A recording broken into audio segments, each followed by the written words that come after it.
Well, many of us are called to serve on a jury in our lifetimes, but what about if you're subpoenaed to testify as a witness? Well, we have a viewer question tonight about this.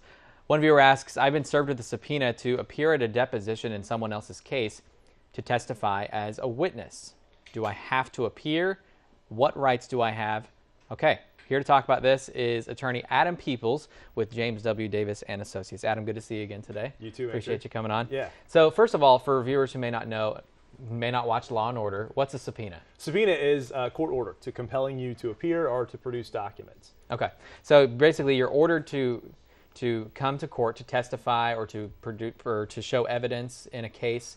Say, for example, it's a divorce case and you're friends with both of the parties. What do you do? I mean, that's such an awkward situation. Nobody ever wants to have to go through that. Yeah, it is. The first thing you do is you contact the attorney for the person, whomever it was that demanded this of you, and you just ask them for an out. Explain your situation, tell them why this is really awkward. Maybe even talk to the parties themselves if you're friends and say, look, I don't want to do this. So you're saying the judge or attorneys will usually, in most cases, listen to you if you have a legitimate complaint or problem with being a witness in a certain case. Yeah, I mean, think about it. If I was going to compel you to talk and you really didn't want to talk, you're probably not going to give me anything that I actually want to hear. You're going to be very difficult to work with, and it's going to be troublesome. It's going to be wasting my time. And it's the same thing with jury duty. You know, a lot of times you're on a jury, but you have some sort of conflict of interest or some sort of situation that's going to get you out. I don't know. A jury might be a little different. Well, I mean, I know. You better show up if you could call for a jury. There's got to be major, I guess, probable cause, I guess we'd say.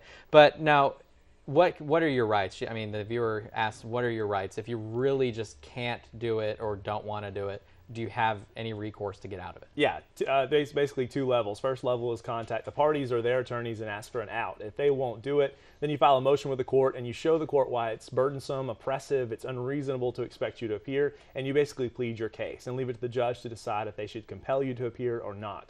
But make sure that the viewers know, I mean, if you don't get relief from the court and you refuse to show up, you could be held in contempt. Most important part. Most important part. Don't want to be held in contempt. You've got to respond. You have to do your part. That's right. And get it done. All right, thanks, Adam. We appreciate it. And if you have a legal question, you can send it to us at itsthelaw@41nbc.com.